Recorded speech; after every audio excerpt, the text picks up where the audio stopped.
Aku jujur adalah orang yang tidak suka dengan anak kecil. Kita boleh melarang, tapi jangan lupa kasih tahu alasannya. Yang disalahkan adalah pendampingnya, pendamping si anak ini kemana pada saat dia nonton. Hal yang paling wajib adalah adab, adalah moral yang didapatkan dari Orang tua dan keluarga. Masa kita biarkan anak kita diurus atau diasuh sama orang yang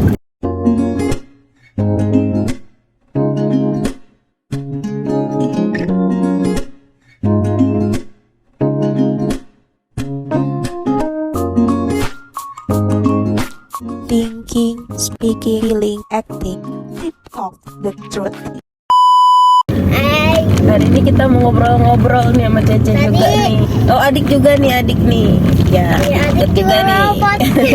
Apa sih yang paling penting harus dimiliki oleh seorang anak dan disupport dari keluarganya? Aku jujur adalah orang yang tidak suka dengan anak kecil. Kenapa? Karena sejauh aku hidup gitu, seumur hidup aku ini yang aku temuin, anak-anak kecil itu kalau di tempat umum itu mengganggu rusuh Katanya, gitu. Nggak bisa diem.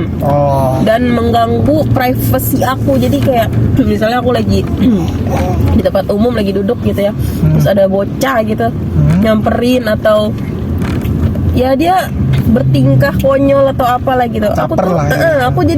Aku tuh orangnya nggak suka gitu, kayak gitu, risih, sebel gitu. Nah, hal kayak gitu jadi menimbulkan aku merasa harus dan wajib anak-anak aku ini harus disukain orang, harus sama orang kalau lagi di lingkungan luar ya. Jadi gimana caranya aku membuat anak kita ini jadi pribadi yang baik gitu, di rumah maupun di luar gitu. Nah, dari aku sendiri kalau di rumah ya kita seperti biasa ya, kita sering kasih tahu mana hal yang baik, mana yang tidak baik. Kalau mereka berbuat hal yang menurut aku itu melampaui batas kayak konyol gitu, ya kita kasih tahu gitu kan. Bukan berarti kita membatasi pergerakan yang enggak, tapi kita kasih tahu alasannya. Kenapa kamu nggak boleh kayak gitu. Kita boleh melarang sikap anak ya yang keluar, yang timbul jadi sifat konyol secara verbal dan tidak baik gitu ya, secara tindakan gitu. Kita boleh melarang, tapi jangan lupa kasih tahu alasannya ya, biar anak itu ada proses berpikir. Oh, melakukan A bakal timbul menjadi B. Akibatnya kita jelasin. Itu poin penting sih, benar. Dan contoh ya Pak. Ya, contohnya. Kalau kita nggak kasih contoh, anak itu masih akan terus berpikir di otak dia. Kenapa sih emang kayak gini? Apa sih aku masih nggak nangkep ya? Jadi kita kasih contoh. Bener. Kayak misalnya nih Cece suka makan di atas kasur. Cece ini tipe orang yang kalau makan tuh berantakan gitu. Misalnya nyemil ciki di atas kasur. Kita bilang, jangan nyemil ciki di atas kasur, nanti jatuh badanmu. Kamu mau nanti kalau kamu lagi tidur jatuh, atau nanti ada semut di kasur, karena semut itu makanin makanan yang serpihan kamu jatuhin dari ciki tersebut. Kadang dari contoh itu aku kasih lihat di YouTube ya Pak ya. Oh, lebih bagusnya lagi. Aku kasih lihat. Nih kayak gini loh nak, kalau kamu makannya berantakan, mengakibatkan semut berdatangan. Juga nih Mam, yang lagi heboh banget di kalangan bu ibu ini ya. Anak usia 2-5 tahun tuh kecanduan gadget, screen time. Nah ini, aku mau nanya nih Kak Mam. Aku juga sebenarnya ini pelajaran buat kita juga ya, buat diri kita juga ya, karena Cece ini salah satu penikmat gadget ya. YouTube Short, dia juga TikTok, dia juga main game juga di gadgetnya, kita kasih izinin. Nah, alhamdulillah sih sejauh ini memang kita batasin ya, kita batasin. Nih, ini juga sebenarnya aku dapat idenya nih, kadang kita berdua ya suka timbul gitu. Pernah suatu ketika Cece ini dapat informasi dari YouTube yang dia tonton, dan akhirnya dia celetukin atau dia apa ya, dia praktekkan ya. Heeh. Salah satunya tuh misalnya nih gitu. Nyanyi lagu. Nyanyi lagu dewasa. dewasa. Lagunya tuh bahasanya dewasa. Lagu apa ya? Lagunya si Fajar Set Boy kalau nggak salah, itu yang suka seliweran di TikTok itu lagu rapper Fajar Set Boy yang sebenarnya udah percintaan lah. Itu pokoknya ranah bahasanya itu bahasa Bukan anak-anak. lah, nggak cocok. Dia nyanyiin nih di depan, di depan kita nih, tiba-tiba inisiatif loh. Kamu tahu dari mana lagu ini? Dari TikTok. Kamu paham nggak arti dari kata-katanya itu? Dia bilang nggak Tahu. Sebenarnya kata-katanya untuk orang dewasa, kalau seumur Cece itu tidak pantas saja.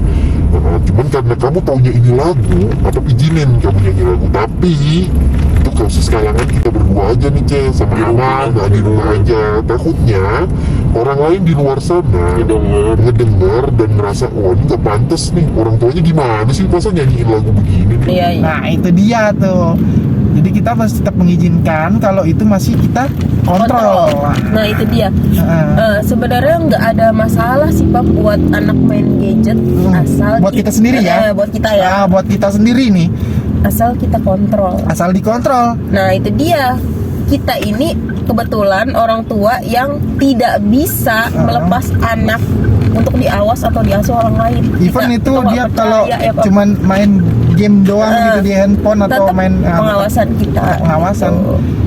Karena kita berdua ini benar-benar mengedepankan bahwa anak itu memang harus diawasi. Iya, jangan sampai kayak anak-anak di luar sana yang aku nggak suka tadi itu loh, Pak. Iya. Aku nggak mau anak aku kayak gitu. Jadi aku menciptakan anak-anak kita ini tumbuh menjadi anak yang baik ketika di luar, baik juga di dalam rumahnya. Gitu. Jadi dia kalau terbiasa baik di dalam rumah, otomatis di luar dia akan baik kan. Betul. Oh, udah Ini juga terbiasa. salah satunya nih ya.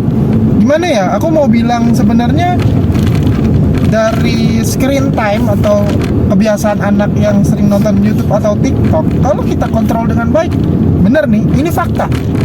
Ini Nggak terjadi semuanya pada Cece. buruk, Ya. Cece, ini Sora nih, bisa baca. Itu berawal dari belajar main game. YouTube dulu. Oh, YouTube dulu. YouTube, pengenalan abjad Lagunya alfabet sih salah gitu. ya, alfabet ABC Lupa D. aku. Itu dari Pak siapa sih, Ceh? Cocomelon. Cocomelon Satu dulu, lagi. Yang sama monyet. satu lagi yang monyet itu loh. ada monyet, Ya ada itu. si burung. Nah itu, AIOEO itu. pokoknya itu juga Salah satu positifnya, positifnya. Jadi intinya kalau selama kita bisa kontrol apa yang ditonton anak, itu insya Allah bakal jadi manfaat. Nah itu salah satunya berawal dari Cece kita arahin nonton tontonan ini. Pas di umur 5 tahun, pas banget di umur 5 tahun lancar baca. dia udah bisa baca. Yang kita kagetin tuh pertama kali lagi jalan dia baca spanduk. Dia bilang Gorengan, bakwan. sampai kita ngomong, oh kamu Mengenal hurufnya atau kamu mudah baca? dia cuma ngomong Aku tahu hurufnya. aku tanya. Kamu bisa mengeja? Dia bahkan nggak tahu konsep mengeja itu apa. Dia Iya. bilang berawal dia tuh tahu logo tadinya. Iya. Dia tuh tahu Alfamart, Indomaret, Hypermart tuh berawal dari tahu logo ya kan. Iya.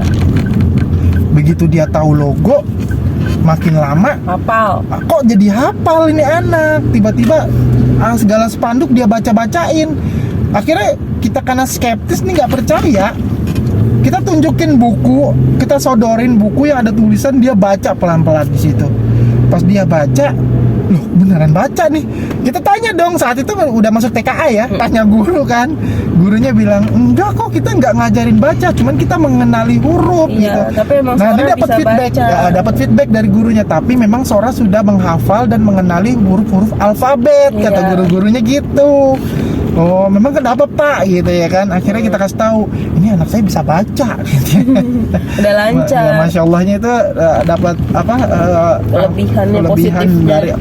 dari, atas izin Allah juga ya.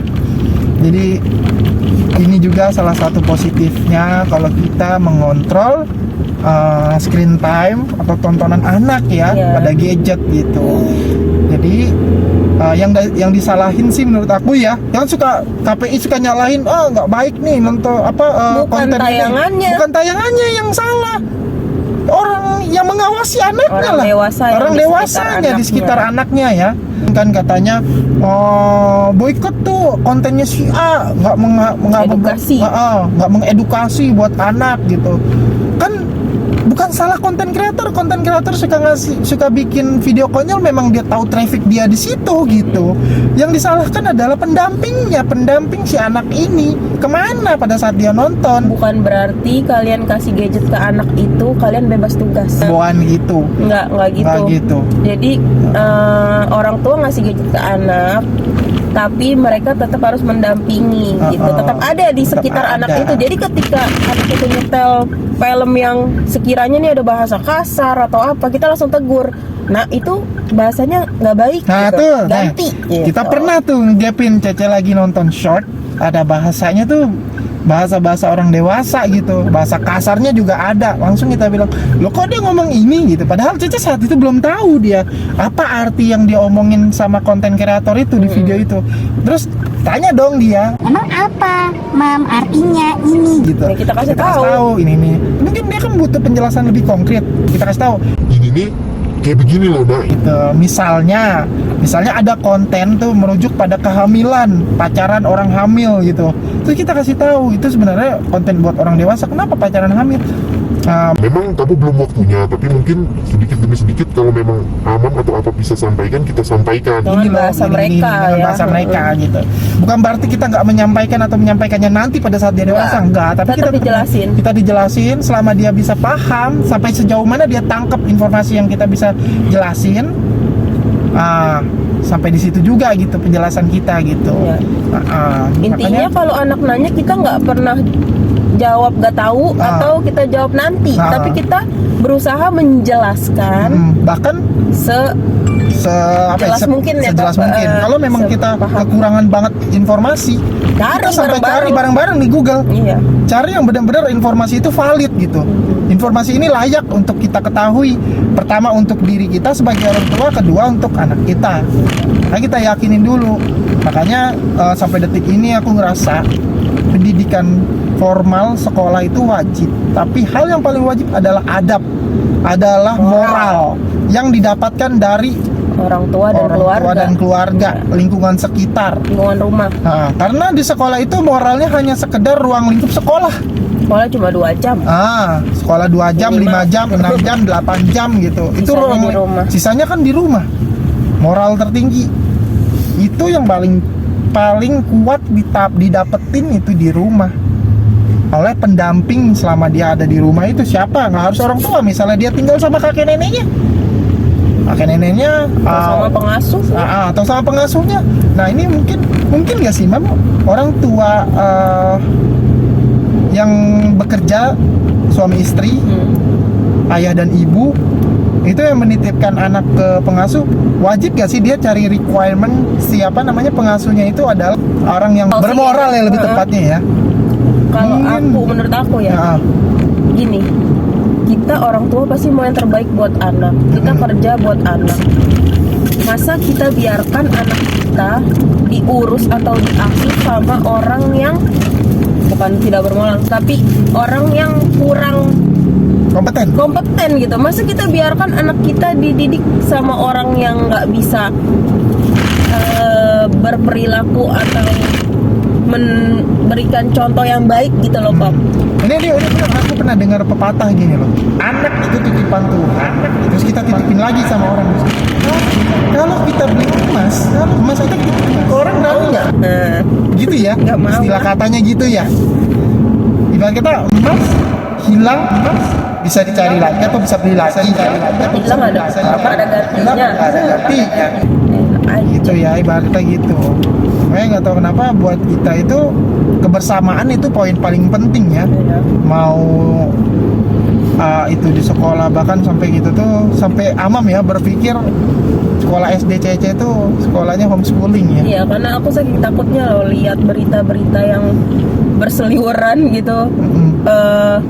Apa ya, zaman sekarang nih kayak apa aja tuh ngeri gitu loh, Pap. Lingkungan anak-anak ngeri, belum lagi pembulian, belum lagi ada pelecehan gitu. Yang kayak gitu-gitu bikin aku tuh kayak insecure gitu. Iya Kenapa sih harus ada di sekolahin kalau hal kayak gitu malah Terjadi, didapetinnya di ya. sekolah gitu. Kita Aku udah tuh kecewa gitu. sekuat mungkin memproteksi anak kita, malah Pihak luar nih. yang merusak Ya, ya, itu dia. proteknya itu ya. Sebenarnya ya, tapi memang tetap sih kita harus tetap menanamkan, kita yang menguatkan anak kita gitu loh, Pop. Jadi dia nih udah punya apa ya, benteng gitu di diri dia gitu. Jadi kalau amit-amit nauzubillah menjalik kejadian hal yang tidak diinginkan, ya dia udah punya apa ya, udah punya benteng sendiri lah gitu. Maksud aku, jadi gimana nih orang tua nih harus lebih peka lah sama anak-anaknya gitu ya.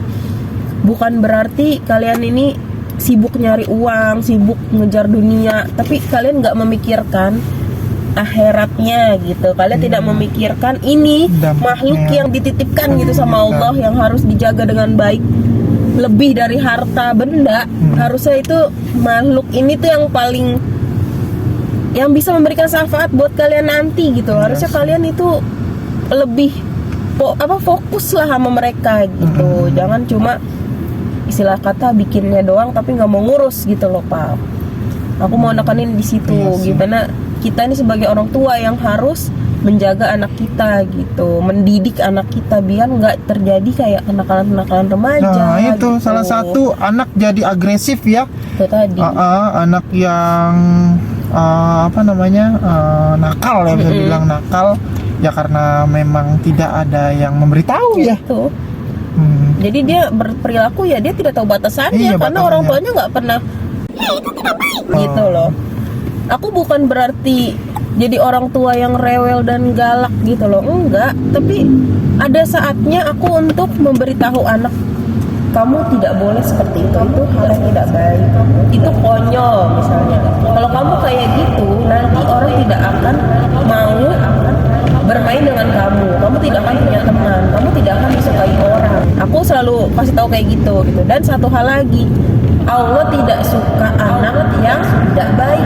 Kalau kamu mau masuk surga, kamu harus jadi anak yang baik. Nah, aku selalu nanemin kayak gitu. Jadi anak tuh dari kecil udah punya apa ya? Bekal ya. Bekal, Pak. Iya. Udah dapat informasi Iya. bahwa yang mana yang baik gitu. Iya, Dampaknya bukan bakal jadi berarti- baik juga gitu. Bukan berarti kita tuh diemin aja gitu. Aku bukan tipe orang yang bisa diem aja ngelihat anak aku tuh berperilaku tidak baik gitu. Dan alhamdulillah anaknya pun ya itulah, mungkin anak tergantung orang tuanya ya begitu, Pak. Karena kita begitu, jadi anaknya ya kalau ada hal yang ngomong kasar aja nih, Cece selalu ingetin ya, Nah aku. ini salah satunya jadi dampak positif ya buat kitanya ya. Misalnya Kita sering aku banget ya mengumpat kadang, ya. mengumpat ya, namanya kita refleks. Cece selalu ngingetin. Namun tadi ngomong kasar.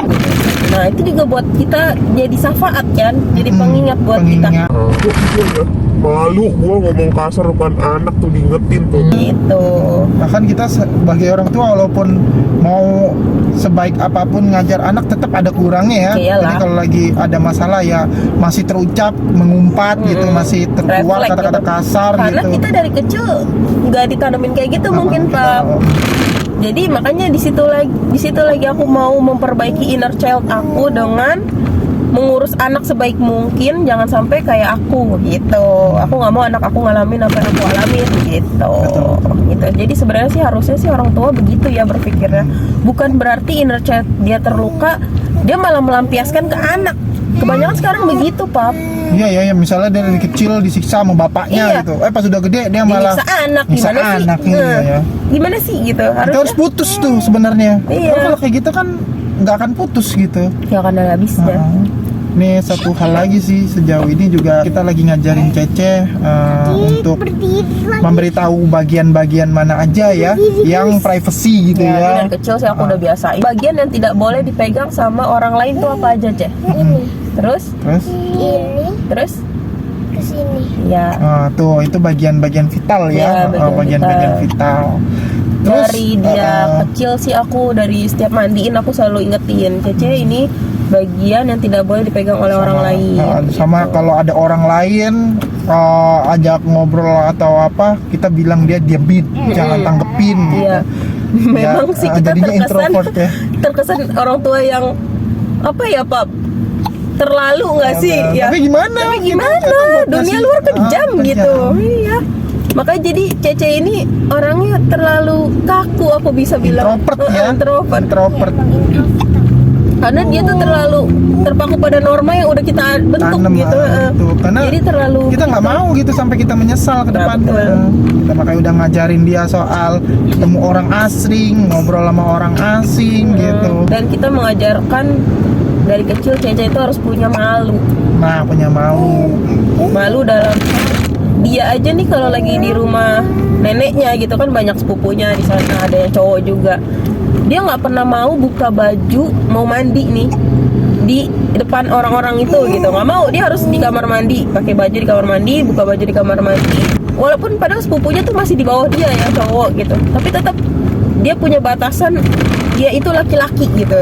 Jadi di mata Cece semuanya tuh laki-laki, mau kecil mau gede itu sama. Jadi dia selalu menutup aurat dia gitu, Dia menjaga mengenal aurat mengenal ya, aurat dari kecil itu penting. Benar. Ya kayak gitu. Jadi jangan malu lah ya untuk ngajarin anak hal-hal kayak jangan. gitu. Dibiasain aja. Biasain aja, tidak ada kata terlambat ya. Ya. Makanya kita nih sebenarnya ngedidik anak, bukan anak itu harus nurut sama kita, bukan, diajak kerjasama, Ya. saling mendengarkan, saling memahami gitu. Bukan berarti di sini aku sama apa tuh egois, nggak mau dengerin. Oh enggak. Nah gitu. Kita tuh selalu memberikan apa ya? Memberikan anak untuk berpendapat. Ya, Pak? berpendapat Iya. tetap dia harus tetap berpendapat, kita harus tetap dengerin. Bukan. Misalnya nih dia ngerengek nih, ini nih salah satu nih. Ya alhamdulillah sih sejauh ini tantrumnya Cece itu batasannya tuh Wajar. wajar. Misalnya nih lagi ke Indomaret, dia mau beli Kinder Joy, tantrumnya misalnya nih kan banyak banget, pasti yakin dah anak itu semua anak tantrum Lihat kalau Kinder Joy. diajak Indomaret tuh tantrumnya lihat Kinder Joy sama lihat permen pes atau ciki-ciki gitu, yang berlebihan lah. Maksudnya mau beli lebih dari satu macam gitu. Oke, kita bukan soal membatasi anak untuk kita pelit ya, nggak mau ngeluarin duit, tapi kita harus tahu batasannya, mana yang dia butuhkan dan mana yang dia inginkan. Nah itu. Ini aku tuh selalu kasih pengajaran Amam aku itu selalu ngasih tahu ke Cece Kamu butuh nggak? Apa kamu cuma pengen? gitu. Misalnya dia pengen Kinder Joy, tapi dia juga pengen jajanan yang lain. Aku tanya sama dia, kamu bisa langsung habisin semua? Kan misalnya dia beli es krim lebih dari satu, Dia harus bertanggung jawab, habisin. kan mau nggak mau kalau kita lagi di luar kan harus dihabisin. Kita selalu kasih informasi ke dia. Kamu kalau memang mau es krim, coba pilih mana yang lebih kamu pengenin. Jangan kamu beli hanya karena kamu pengen coba semuanya, tapi kamu nggak habis. Karena yang udah kamu tuh nggak habis, jadinya mubazir. Kita selalu ingetin kayak gitu, biar dia ada proses berpikir kayak, oh iya ya, aku pengen yang ini deh, aku apa rasa coklat ya. Akhirnya jadi berpikir seperti itu. Akhirnya dia pilih yang memang benar dia butuhkan, bukan yang dia inginkan. Salah satunya juga nih, belum lama saya tuh kayak tantrum pengen top up game ya, Roblox. Dia pengen beli Robux selalu, dan walaupun dia udah punya duit sendiri dari hasil dikasih sama kakek neneknya, dikasih om tantenya gitu, dikasih kita berdua gitu, kita selalu tabungin. Dia punya ATM sendiri gitu, kita selalu kasih walaupun dia punya pegangan sendiri. Bukan berarti dia punya duit bisa dia Bebasnya. bisa bebas, bisa dia gunakan, enggak. Kita selalu mengarahkan, oh kamu mau beli ini pakai tabungan kamu, tapi kamu benar-benar mau beli ini semua. Kita selalu bilang, misalnya dia kan pernah dia minta mainan apa namanya, blind box ya. Dia candu sebenarnya blind box. Sebenarnya blind box itu nggak harus candu buat anak-anak, buat kita aja yang udah dewasa tuh candu, seneng. Karena kan mengkoleksi kan. Terus satu aja kan nggak cukup, dua nggak cukup, tiga nggak cukup kalau belum komplit kan. Kita selalu bilang, oke, sekarang memang ini kalau kita beli mainan manfaatnya tidak ada. Kalau kita beli makanan, cemilan, manfaatnya ada untuk memuaskan nih kan, memuaskan Perut. mulut gitu ya kan. Tapi kalau beli mainan hanya memuaskan Hati. rasa keinginan Iya. hati gitu. Makanya kita selalu batasin. Oke, Kamu mau beli ini? Oke, boleh. Tapi gak banyak ya, segini ya. kita selalu bilang gitu. Ada budgetnya lah gitu. Pasti dia bilang. Tapi kan aku mau semuanya. Aku bilang lagi ke dia. Kalau udah kekumpul semuanya, itu mainan jadi apa? Paling cuma bisa dipajang gitu. Tapi kalau kamu cuma pengen, kamu ada keinginan beli gitu. Tapi kalau satu bisa bikin kamu cukup, kita izinin. Tapi kamu pengen keinginannya bakal terpuaskan kalau terkumpul semua karakternya. Kita Lebih baik nggak usah. Lebih baik nggak usah. Satupun enggak. Satupun enggak. Aku bilang gitu ya, Mam ya. Iya. Terus akhirnya dia paham, ya udah nggak apa-apa satu. Akhirnya dari situ dia bilang, Aku seneng, makasih. dia lebih menghargai walaupun Iya. kita beliin satu. Gitu. Benar. Jadi, Nah itu tuh yang penting juga tuh Pak. mengajari anak untuk menghargai ya. Ya, menghargai. Menghargai karena sekecil apapun apa yang anak lakukan jangan lupa ucapin terima kasih. Itu paling penting. Dan bilang pujian ya. Pujian ya, dikasih pujian. Anak misalnya kayak sebenarnya sih Cece ini dari kecil kita selalu kasih pujian. Misal banget waktu itu aku nyapu kamar, aku bilang tolong ambilin sapu nak. Waktu itu umurnya masih 3 tahun ya, tolong ambilin sapu nak. Dia kan nggak tahu namanya sapu yang mana, kita tunjuk dong, tuh yang di situ deket ini itu. Pasti banyak salahnya kan, ini tuh bukan itu. Akhirnya dia dapet tuh apa yang kita pinta, dia ambil, dia bawa kita. Nah ini kasih pujian. Waktu itu saat itu aku bilang makasih, terus aku peluk, terus aku cium. Kenapa? Karena aku mau biasain dia, membiasain anak itu mendapatkan kasih sayang, Kasih terpuaskan sayangnya. melalui apa? Melalui menghargai apa yang sudah lakukan gitu, menghargai apa yang sudah dilakukan. Kan kita udah minta tolong ambilin sapu kan waktu itu kan, saat itu kan. Terus dia sudah melaksanakan tuh apa yang kita minta. Kasih reward. Kasih reward lah, dipeluk, dicium, sekecil apapun itu ya.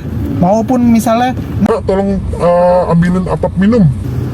diambilin minum, jangan lupa bilang makasih. Kalau mau lebih banget mas kasih, terus dicium pipi kanan kiri, terus jidatnya. Itu sampai sekarang sih kita masih Sekarang, nerapin itu. karena memang itu poin penting. Bahkan sampai saat ini nih, dengar dari mulut anaknya, Cece, kalau misalnya Ini masih besok-besok anak.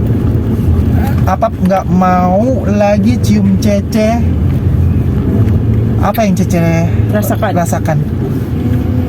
Misalnya abis minta tolong Cece, tapi Amam nggak cium Cece atau nggak bilang, anak pintar, anak baik, masya Allah, nggak gitu lagi, gimana aja?